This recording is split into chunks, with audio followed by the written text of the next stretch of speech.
Okay, सो अब हमने पढ़नी है एंटी कॉन्स्टिपेशन ड्रग्स, या कॉन्स्टिपेशन को ट्रीट करने के लिए जो हम ड्रग्स देते हैं। सही, कॉन्स्टिपेशन में क्या होती है कि आपकी गट की मोटिलिटी कम हुई हुई होती है। सही, और होता ये है कि आपका जो स्टूल है उसका मास कम हो जाता है, उसकी जो फ्लूइडिटी है वो भी कम हो जाती है, और उसको पास करने में देयर वुड बी डिफ़िकल्टी। चाहिए, सो दैट इज़ कॉन्स्टिपेशन।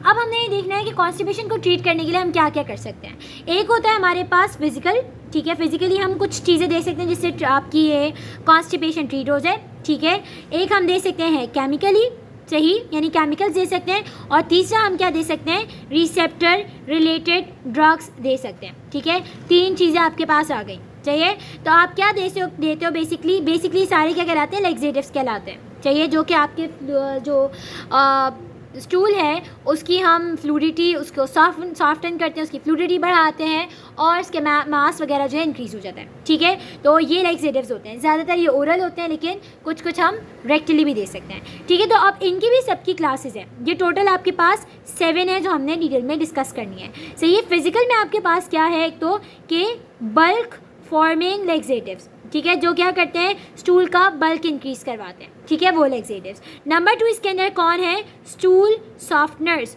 जो स्टूल को सॉफ्ट करते हैं, उसमें सरफेस टेंशन जो होती है उसको डिक्रीज करवाते हैं, तो वो स्टूल सॉफ्टनर्स हैं।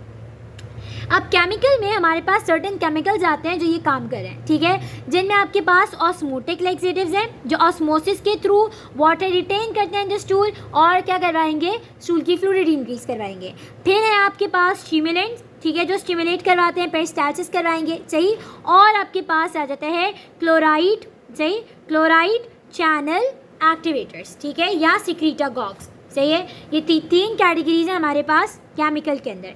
इसी तरीके से आपके पास है रिसेप्टर रिलेटेड। सही, हमने डायरिया में क्या पढ़ा था कि आपका हम क्या देंगे, ओपियोइड एगोनिस्ट देंगे। सही है, और 5-HT4 एंटागोनिस्ट देंगे, क्योंकि जो H-T4 रिसेप्टर है वो क्या करवा रहा है, आपका मोटिलिटी को इंक्रीज करवा रहा है। सही है, तो हमने कॉन्स्टिपेशन में क्या देना है, मोटिलिटी इंक्रीज करवानी है, तो 5-HT4 एगोनिस्ट देंगे।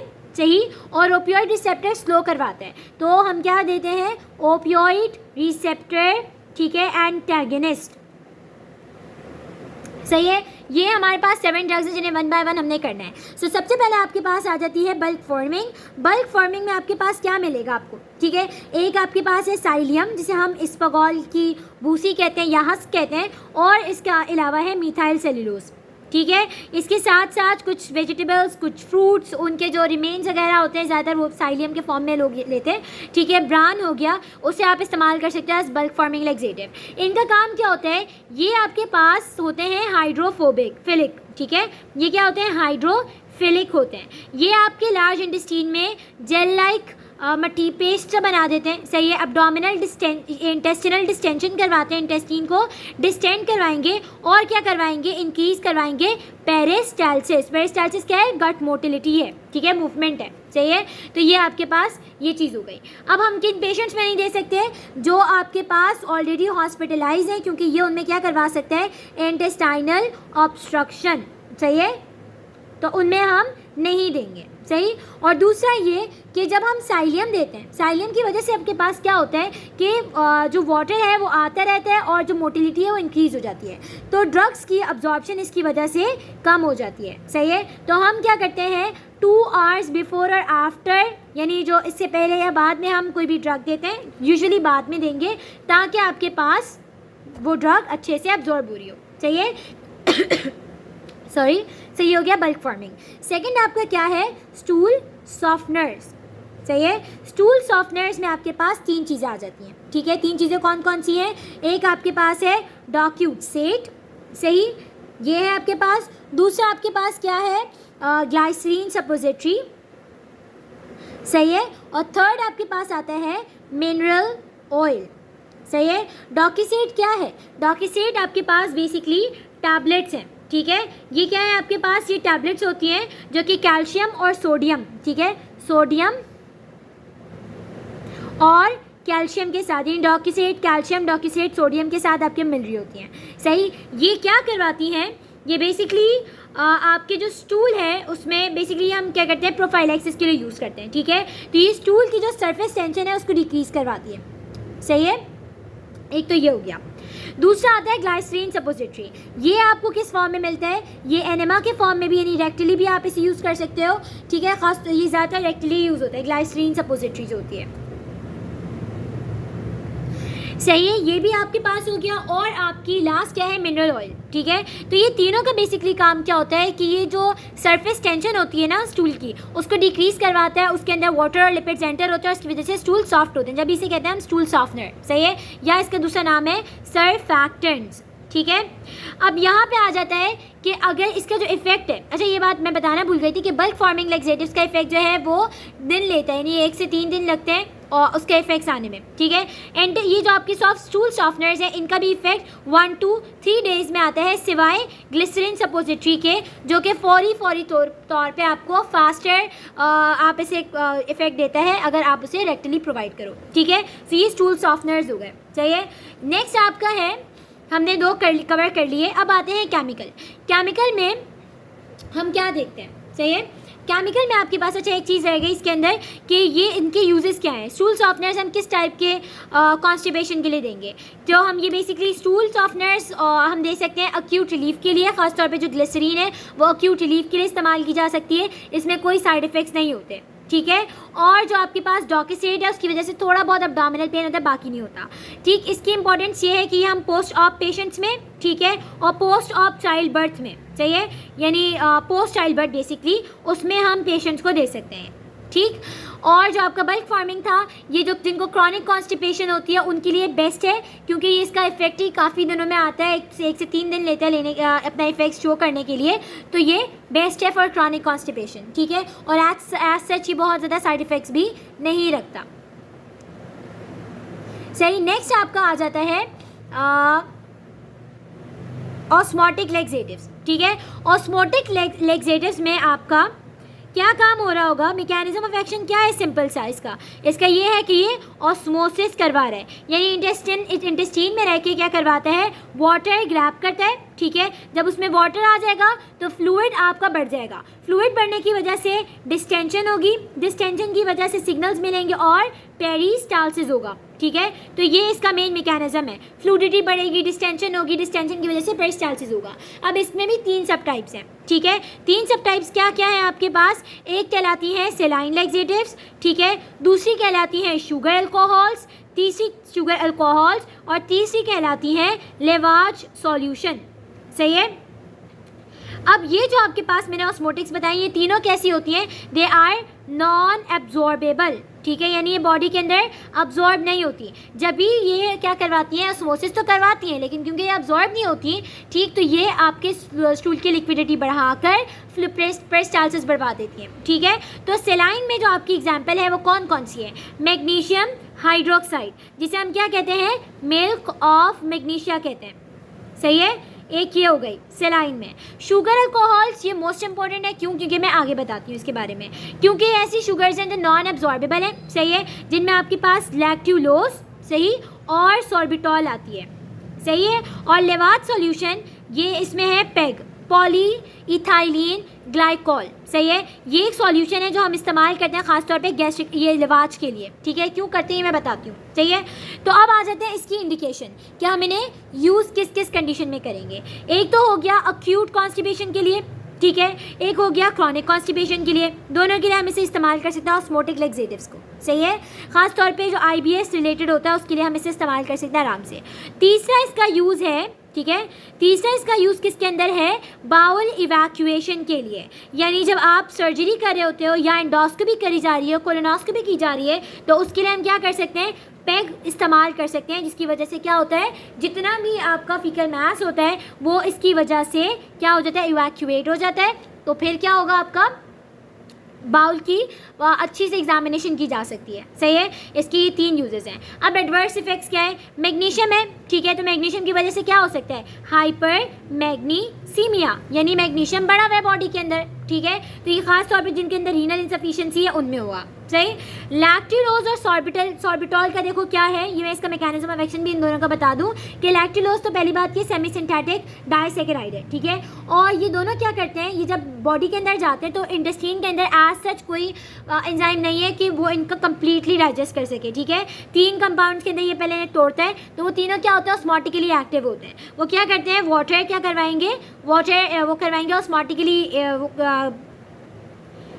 एंटर होता है इंटेस्टाइन के अंदर, डिस्टेंशन होगी और पेरिस्टाल्सिस बढ़ जाएगा। तो लैक्टिलोज और सॉर्बिटॉल क्योंकि बैक्टीरिया है, क्योंकि शुगर्स हैं तो इनके ऊपर बैक्टीरिया काम करते हैं, ठीक है, इंटेस्टाइन में, और वहाँ पे क्या करवाता है, सीवियर किस्म का फ्लैटस और क्रैम्प्स करवा सकते हैं, यानी बहुत सीवियर किस्म का फ्लैटस हो सकता है। जबकि पैक की वजह से बहुत हल्के किस्म के क्रैम्प्स होते हैं, लेकिन ये जो है आपके पास बहुत सीवियर किस्म के क्रैम्प्स दे रहा होता है, ठीक है। तो हम इसे इस वजह से ज़्यादा यूज़ नहीं कर सकते, ठीक। ये भी आपके पास हो गया ये, ठीक है, osmotic laxatives. Next come stimulant laxatives. Osmotic laxative का एक मैकेनिज्म ऑफ एक्शन था, इनका मैकेनिज्म ऑफ एक्शन था, लेकिन मज़े की बात है कि जो स्टिमुलेंट लैक्सेटिव्स हैं इनका कोई भी मैकेनिज्म ऑफ एक्शन नहीं है। इनका मैकेनिज्म ऑफ एक्शन क्या है, आपके पास अननोन है, ठीक है। Stimulant laxatives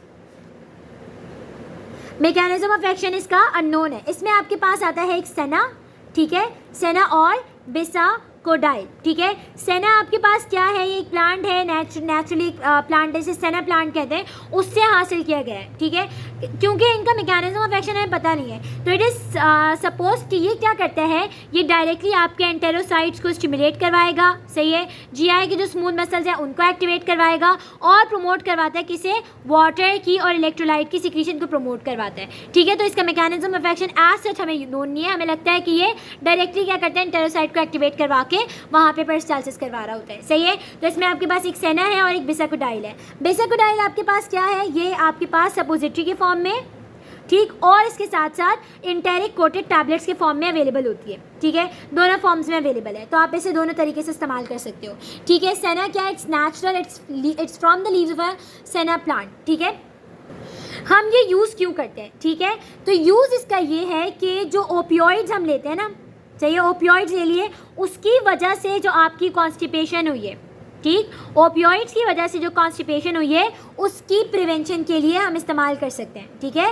prevention of opioid induced constipation चाहिए, या फिर जो न्यूरोलॉजिकली इम्पेयर्ड पेशेंट्स हैं उनमें आपकी कॉन्स्टिपेशन हो रही है उसके लिए भी यूज़ कर सकते हैं, ठीक। इसके अलावा बाउल इवैक्यूएशन में भी हम इसे इस्तेमाल कर सकते हैं, क्योंकि सेना का कहते हैं कि 6 to 12 आवर्स में ये आपके बाउल को कम्प्लीटली इवैक्यूएट कर देता है, ठीक है। तो हम पेग के साथ इसे भी इस्तेमाल कर सकते हैं, ठीक।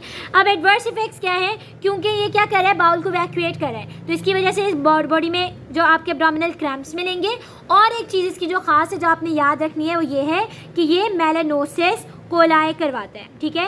मेलानोसिस कोलाई क्या है, आपका जो कोलन है उसमें ब्राउन पिगमेंटेशन होती है, और ये आपकी रिवर्सिबल होती है, जब मतलब अगर आप ये लेना छोड़ दो तो ये ख़त्म हो जाती है, तो ये क्या है आपके पास, रिवर्सिबल है, ठीक है। कोलन आपका ब्राउन नज़र आता है ऑन कोलोनोस्कोपी, ठीक है। वैसे तो जाहिर सी बात है आपको नज़र नहीं आएगा, चाहिए। नेक्स्ट हम देख लेते हैं, चाहिए, नेक्स्ट है आपके पास क्लोराइड चैनल, सही है, एक्टिवेटर्स, सही। क्लोराइड चैनल कौन से, टाइप 2, ठीक है। क्लोराइड ये है चैनल, एक मिनट, ये इस तरह लिखते हैं, ठीक है, टाइप 2, सही। इसमें आपके पास आती हैं 2 ड्रग्स, कौन कौन सी, लूबी प्रोस्टॉन, सही, और एक आती है आपके पास लीनाक्लोटाइड, सही। ये 2 ड्रग्स हैं। अब दोनों ड्रग्स क्या करवाएंगी, क्लोराइड चैनल को एक्टिवेट करवाएंगी। क्लोराइड चैनल एक्टिवेट होगा तो क्या होगा, क्लोराइड रिच फ्लूइड, सही है, ये सिक्रीट होगा। जब ये सिक्रीट होगा तो खुद ब खुद ही स्टूल जो है वो सॉफ्ट हो जाएगा और पेरिस्टाल्सिस होगी, ठीक है। तो ये किस तरीके से, अक्सर जो डायरिया होता है ना उसके अंदर क्या होता है कि जो आपकी एंटेरोटॉक्सिन्स होते हैं, बैक्टीरिया वगैरह होता है, ये क्लोराइड चैनल्स के ऊपर काम करते हैं और क्या करवाएंगे, वहाँ पे बहुत ज़्यादा सिक्रीशन करवाते हैं, ठीक है। तो ये आप इस तरह भी याद रख सकते हो कि जो क्लोराइड रिच फ्लूइड जब भी रिलीज़ होगा पेरिस्टाल्सिस इंक्रीज़ होगा। तो इसके लिए आपके पास 2 ड्रग्स हैं, लुबिप्रोस्टॉन, लीनाक्लोटाइड। अब दोनों को हमने अलग अलग क्यों डिस्कस करें, क्योंकि लुबिप्रोस्टॉन किसके ऊपर काम करती है, डायरेक्टली क्लोराइड रिसेप्टर्स पे काम करेगी, जबकि लीनाक्लोटाइड पहले किस पे काम करेगी, पहले काम करेगी ये किसके ऊपर, ये GC रिसेप्टर होता है, ठीक, उसके ऊपर काम करेगी साइक्लिक GMP का, सही, साइक्लिक GMP को इंक्रीज करवाएगी और ये क्या करवाएगा फिर, ये chloride cystic fibrosis associated transmembrane receptor को CFTR यानी सिस्टिक फिब्रोसिस में जो रिसेप्टर इन्वॉल्व है उसको एक्टिवेट करवाएगी। इसकी वजह से आपका क्लोराइड रिलीज होगा। बात समझ में आई कि क्लोराइड तो रिलीज हो रहा है लेकिन ये डायरेक्टली, लुबिप्रोस्टॉन बहुत डायरेक्ट है, ये डायरेक्टली आके इसको एक्टिवेट करवाएगी, जबकि लीनाक्लोटाइड पहले आपके साइक्लिक GMP को एक्टिवेट करवाएगी, उसको एक इंक्रीज करवाएगी, देन ये CFTR या सिस्टिक फिब्रोसिस ट्रांसल्यूमिनल रिसेप्टर को एक्टिवेट करवाकर फिर क्लोराइड का रिलीज करवाएगी। दोनों का आपका आउटकम क्या है, क्लोराइड आपके पास, क्लोराइड रिच फ्लूइड रिलीज होगा और इसकी वजह से पेरिस्टाल्सिस होगा। ठीक है, तो अब ये हमने पढ़ लिया। अब हमने देखना है कि लुबिप्रोस्टॉन और लीनाक्लोटाइड हम किस किस यूनिट में हमने मैकेनिज्म ऑफ एक्शन ले लिया, इसकी जो आपकी इंडिकेशंस है वो क्या क्या है, ठीक है, हम किस किस में इसे इस्तेमाल कर सकते हैं, ठीक है, क्योंकि इन दोनों में से एक का हमारे पास साइड इफ़ेक्ट भी है। तो हम इन दोनों को किस में इस्तेमाल कर सकते हैं, क्रॉनिक कॉन्स्टिपेशन में, ठीक है, दोनों क्रॉनिक कॉन्स्टिपेशन में इस्तेमाल हो सकती है। साथ साथ IBS कॉन्स्टिपेशन, ठीक है, यानी inflammatory bowel disease constipation, inflammatory bowel syndrome constipation में हम इस्तेमाल कर सकते हैं, ठीक है। और ये जो आपके पास लुबिप्रोस्टॉन है ये नौजिया करवाती है, 30% इसका साइड इफ़ेक्ट है, ठीक है, जबकि लीनाक्लोटाइड डायरिया करवा देती है 20% केसेस में, सही। इसके साथ साथ एक चीज़ जो आपको याद रखनी है, लुबिप्रोस्टॉन जो है जिसमें C नहीं है वो क्या है, कैटेगरी C है प्रेगनेंसी के लिए। मतलब कभी भी प्रेग्नेंट वुमेन को हमने ये नहीं देनी, क्यों नहीं देनी, क्योंकि कैटेगरी C ड्रग है, यानी हमने कैटेगराइज की ना ड्रग्स A B C, क्या हम ये दे सकते हैं, फिर ये दे सकते हैं, फिर ये दे सकते हैं, इस तरह। तो C मीन्स ये वर्स्ट तरीन ड्रग है, आप इसे प्रेगनेंसी में नहीं दे सकते, वरना क्या होगी, इसकी वजह से इश्यूज़ हो सकते हैं, ठीक है, टेलेटोजेनिक हो सकता है या फिर मिसकैरेजेस वगैरह करवा सकते हैं, ठीक है। तो ये हमारा हो गया क्या क्या, क्लोराइड चैनल एक्टिवेटर। तो हमने क्या क्या अब तक कवर कर लिया है, हमने और इसके अंदर कवर कर लिया है बल्क फॉर्मिंग, हमने कर लिया स्टूल सॉफ्टनर्स, हमने ऑस्मोटिक कर लिया, ठीक, स्टिमुलेंट्स कर लिया, और इसके साथ साथ हमने क्या कर लिया है, क्लोराइड चैनल एक्टिवेटर्स, ठीक है, जिसमें लुबिप्रोस्टॉन, लीनाक्लोटाइड 2 है, ठीक। अब आपका जो लास्ट आ रहा है, लास्ट ही सेकंड लास्ट है बेसिकली, ओपियोइड एंटागनिस्ट, सही है, हमने देखा था ना रिसेप्टर्स के लिए, तो ओपियोइड एंटागनिस्ट। अब इसका नाम हमने याद रखना है, इसके दो हैं आपके पास, जिसमें है मिथाइल नैल्ट्रेक्सोन, ठीक है, और इसका है एक एल्वीमोपैन, ठीक है, ये दो हैं आपके पास, ठीक। अब मिथाइल ट्रेक्सोन ज़्यादा सबक्यूटेनियस इंजेक्शन है, सही, जबकि एल्वीमोपैन ओरल है, सही। ये क्या करवाते हैं कि ये म्यू ओपियोइड रिसेप्टर्स जो हैं, जो कहाँ होंगे, आपके गट में होंगे, यानी पेरिफेरल होंगे, उनको ब्लॉक करवाएंगे। जब वो ब्लॉक होंगे तो पेरिस्टाल्सिस आपका इंक्रीज हो जाएगा, क्योंकि ओपियोइड क्या करवाता है, स्लो करवाता है, ठीक है, सेडेशन कॉज करता है, तो पेरिस्टाल्सिस इंक्रीज हो जाएगा। सिंपल इसका मैकेनिज्म ऑफ एक्शन है, सही है। तो अब आगे है इंडिकेशन, क्या हम किस में यूज़ करते हैं। मीथाइल नैल्ट्रेक्सोन जो है, मीथाइल नैल्ट्रेक्सोन हम किस चीज़ के लिए यूज़ करते हैं, बेसिकली रिफ्रैक्ट्री ओपियोइड इंड्यूस, यानी जब ओपियोइड्स की ही वजह से आपके पास हो रहा हो, तो हम रिफ्रैक्ट्री यानी किसी और के साथ ट्रीट नहीं हो रहा वो, सही, तो ओपियोइड इंड्यूस्ड जो आपका कॉन्स्टिपेशन होता है उसमें हम यूज़ कर सकते हैं, ठीक है। क्या फॉर एग्जांपल किसी ने डायरिया के लिए ओपियोइड यूज़ किया, इतना ज़्यादा यूज़ कर लिया कि उसे कॉन्स्टिपेशन हो गया, सही, तो हम उसमें यूज़ कर सकते हैं। और जो एल्वीमोपैन है वो हम किस में यूज़ करते हैं, इट इज़ शॉर्ट टर्म, यानी हम ज़्यादा नहीं यूज़ करेंगे। क्यों नहीं यूज़ करेंगे, क्योंकि ये क्या करवा सकते हैं, कार्डियक टॉक्सिसिटी, ठीक है, तो ये आपका ख़तरनाक है, तो आप इसे बहुत कम टाइम के लिए, थोड़ी देर के लिए इस्तेमाल करते हो। तो ये किस लिए, पोस्ट ऑप इलियस, यानी जो पोस्ट ऑपरेटिवली इलियस स्टार्ट हो जाता है पेशेंट्स के अंदर जो हॉस्पिटलाइज होते हैं, उनके लिए हम एल्वीमोपैन यूज़ कर सकते हैं, ठीक है। तो ओपियोइड एंटागनिस्ट भी हो गए। साइड इफेक्ट्स इसके क्या है भाई, सिंपल से एब्डोमिनल पेन हो सकता है, गैस नोजिया हो सकता है, सिंपल से बिल्कुल क्रैम्प्स वगैरह, और cardiac toxicity is significant side effect of alvimopan, सही। लास्ट आपका जो ग्रुप है वो है 5-HT4 रिसेप्टर एंटागोनिस्ट, ठीक है, 5-HT4 रिसेप्टर एंटागोनिस्ट। अब इनमें आपके पास कौन सा आता है, इनमें है आपका टेगासिरॉड, ठीक है, इनके नाम आपने अच्छे से याद रखना है, यही आपका नाम याद रखना है, बाकी मैकेनिज्म ऑफ एक्शन तो आपको आराम से उससे समझ में भी आ जाता है। तो ये क्या करेगा, एंटागनिस्ट है, ठीक है, सॉरी एगोनिस्ट होगा ये, सॉरी वेरी सॉरी, ये एगोनिस्ट है क्योंकि हमने देखा कि क्या करवाता है, ये मोटिलिटी इंक्रीज़ करवा रहा है। ठीक है, तो क्या करवाता है, मोटिलिटी इंक्रीज़ करवाता है, तो हम कॉन्स्टिपेशन में से आराम से दे सकते हैं, एगोनिस्ट है। ठीक है, क्योंकि 5-HT4 क्या है, मोटिलिटी इंक्रीज़ करवाएगा, तो हम एगोनिस्ट देंगे और इसके भी इफेक्ट्स तकरीबन 1 हफ्ते में आते हैं। सही है, 1 हफ्ते में इसके इफेक्ट्स होते हैं। तो अगर हमने जो बिल्कुल अक्यूटली ट्रीट करना है, चाहिए कि बहुत सीवियर किस्म का कॉन्स्टिपेशन है, ट्रीट करना है, तो हम क्या कर सकते हैं, जो हमने पढ़ी ना स्टार्ट के अंदर, जैसे पेग हो गया, ठीक है, ग्लाइसरीन सपोजिटरीज हो गई, हम इस तरह की चीज़ें दे सकते हैं ताकि बिल्कुल फौरी तौर पे अगर बहुत सीवियर किस्म की कॉन्स्टिपेशन है वो ट्रीट हो सके। उसके बाद फिर हम, क्योंकि अगर हमें पता है कि सिर्फ क्रॉनिकली कॉन्स्टिपेशन है लेकिन अभी अक्यूट हो रही है, यानी बहुत ज़्यादा सीवियर किस्म की हो रही है, तो हम क्या कर सकते हैं, फिर बाद में ये वाली कंटिन्यू कर सकते हैं। ठीक है, तो अब इसके अंदर आपके पास इसकी भी कुछ साइड इफ़ेक्ट्स हैं। इसके साइड इफ़ेक्ट्स क्या हैं, पहले हम देखते हैं इंडिकेशन। हम इसे क्रॉनिक कॉन्स्टिपेशन में यूज़ करेंगे, जाहिर सी बात है 1 हफ्ता लेते हैं तकरीबन ये इफेक्ट प्रोड्यूस करने में, कॉन्स्टिपेशन क्रॉनिक में, और IBS में हम यूज़ कर सकते हैं, IBS कॉन्स्टिपेशन में। ठीक है, अब एडवर्स इफेक्ट्स क्या है, हमने किस में नहीं यूज़ करना, उन वेमेन में नहीं यूज़ करना, ठीक है, जिनकी एज 65 सॉरी उन वेमेन में यूज़ करना है। ठीक है, यूज़ किस में करेंगे, जिनकी 65 से कम एज हो और नो हार्ट प्रॉब्लम्स हो, यानी 65 से ऊपर अगर फीमेल है, ठीक है, और 65 से ऊपर है, उसको हार्ट प्रॉब्लम है, तो हम उसे HT4 एंटागनिस्ट नहीं देंगे, sorry agonist, I am saying continuously antagonist, sorry, ठीक है, दिस इज एगनिस्ट। सही है, तो ये आपकी हो गई एंटी कॉन्स्टिपेशन। सही है, सो अगर हम इसकी मैनेजमेंट देखते हैं, ठीक है, नॉन फार्माकोलॉजिक मैनेजमेंट देखेंगे, तो कॉन्स्टिपेशन क्या होती है, basically 3 bowel movements per week, यानी 1 हफ्ते में अगर आपको 3 बाउल मूवमेंट्स हो रही है तो आप कहते हो कि ये कॉन्स्टिपेशन है।